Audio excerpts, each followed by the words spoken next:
I can smell the blood. Thank you for your service.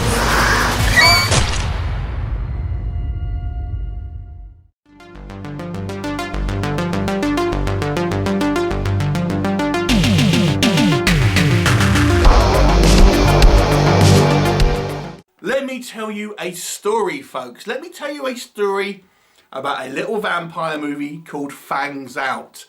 Now, this is directed by Dennis Devine and is written by Randy Oppenheimer, who also has a role in the movie.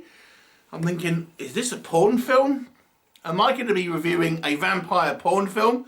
And let me tell you, when I saw the trailer, I thought, that looks like a vampire porn film.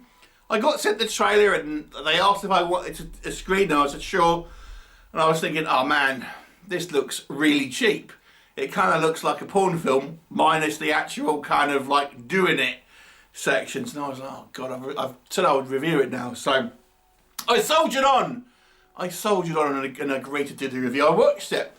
But strangely, despite this movie being made for clearly not much money, I kind of enjoyed it.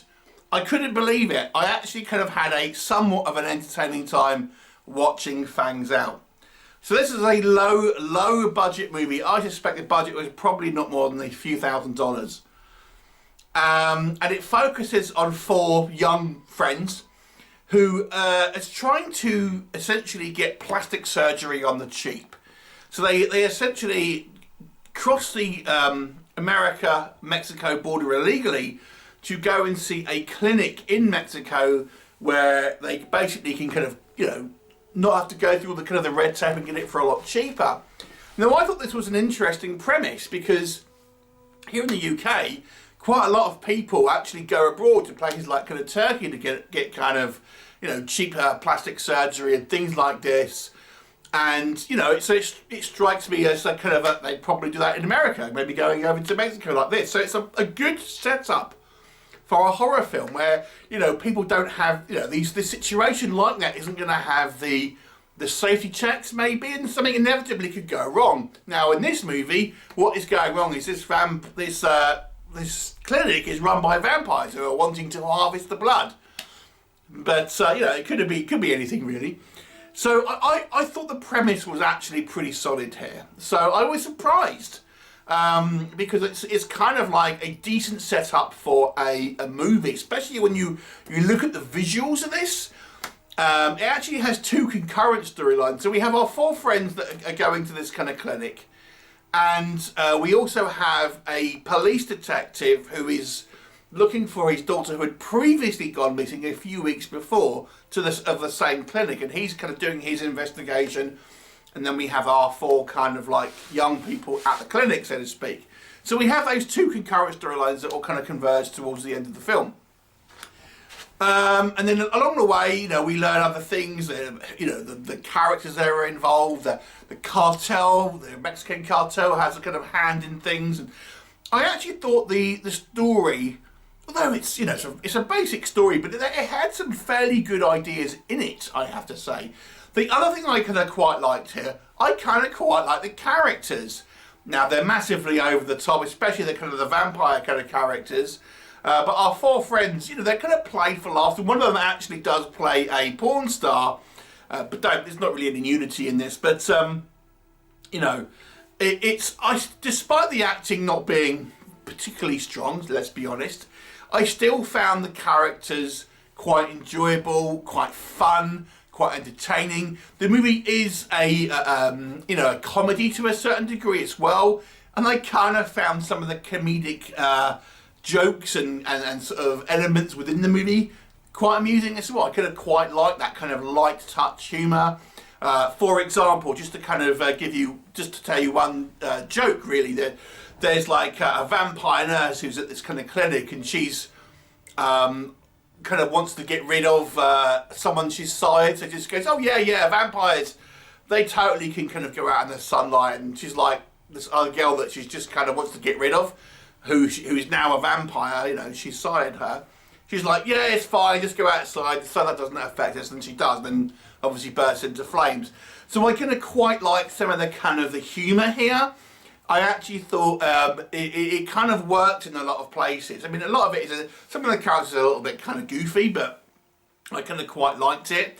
And having these kind of concurrent storylines made things a little bit more interesting, where we have, you know, different types. You know, we have two ultimately kind of different storylines that give it a little bit of kind of variety. You know, we have a vampire in the form of this kind of doctor who, you know, is interesting because they kind of make him somewhat, you know, have redeemable qualities. He just seems to kind of like, he's not kind of bloodthirsty exactly. You know, he has, you know, he's trying to serve his nature, so to speak, but he still has a modicum of nuance in there. And I think they've kind of taken some elements from the original Fright Night movie, I have to say. But yeah, I quite like some of the movie's writing, I have to say. I mean, it has more subtle elements than I was expecting, because the visuals of this movie aren't subtle, and we're going to come on to that. But the actual movie itself, the story, and some of the character moments, and some of the kind of like the smaller moments, and some of the comedic moments are relatively well set up. So I actually think this movie is better than it looks, if that makes sense. But let's talk about the looks, because this is the movie's biggest downfall, because people will take one look at this, and I'll be honest with you, I watched the trailer and I was like, oh man, this looks terrible, because it's so cheaply made in regards to its makeup, the kind of the technical elements. The editing is awful, I have to say, where it kind of transitions between one storyline and another. That needed some work, because it just jumps, especially in the first half of the movie. You're thinking, who is this person? The transitions are really bad. But yeah, so the kind of the vampire makeup is pretty terrible. Part of me thinks it's kind of played for laughs in a way, but it's not. They don't really acknowledge that, so I don't know if it is.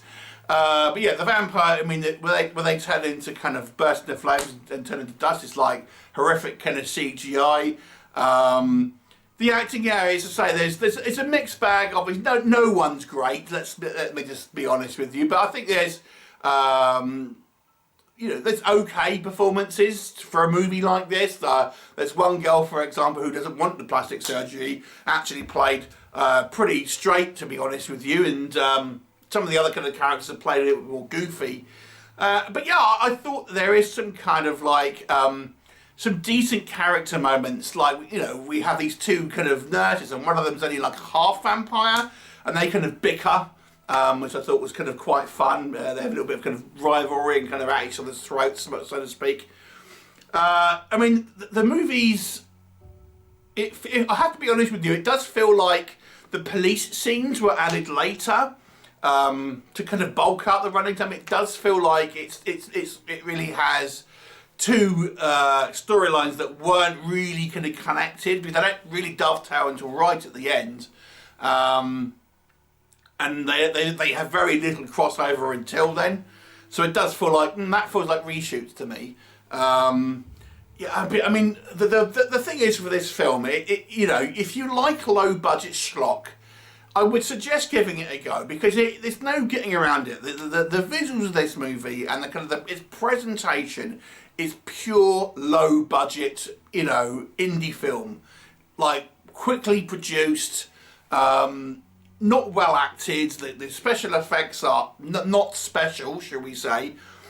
But if you can kind of enjoy that, like if, for example, if you were a fan of trauma films, you may like this one. I mean, it's lower budget than trauma films, though. Don't get me wrong, but I still think this movie had some entertainment value, because I found myself not wanting to, you know, look at my phone. I was actually quite interested in the story and interested in the characters, and I actually thought it had a few kind of like, maybe not twists exactly, but a few kind of like elements here that I thought were engaging. But yeah. You ain't gonna like this if you want polished product. And let me just say, how to rate this one, because I find this one hard, because it's like I have to legitimately say is this a good film? If someone picks this up on a DVD, are they going to be impressed with it? Probably not, but I feel some people won't look at it through the lens of someone like me who appreciates low budget movies maybe more than most. So I'll give it a 4 out of 10, but I have to be honest with you, I found this movie quite charming. Yes, it looks like a porn film. It looks like a cheap porn film without the actual sex. I actually think some of the actresses may have done adult work, but you know, if you like a low budget movie, which actually does have some interesting things going on, maybe check it out, because it's somewhat fun, but it's not a good movie really. It's just a kind of like some good ideas with a very, very low budget and guerrilla filmmaking. So it's a 4 out of 10. I was tempted to give it a 5, but I can't honestly say this is an average film because it's so cheap. But, you know, it's not a bad movie. 4 out of 10 for me. Have you seen it? What did you think of it? Leave me a comment and I'll look forward to seeing you next time. Bye for now.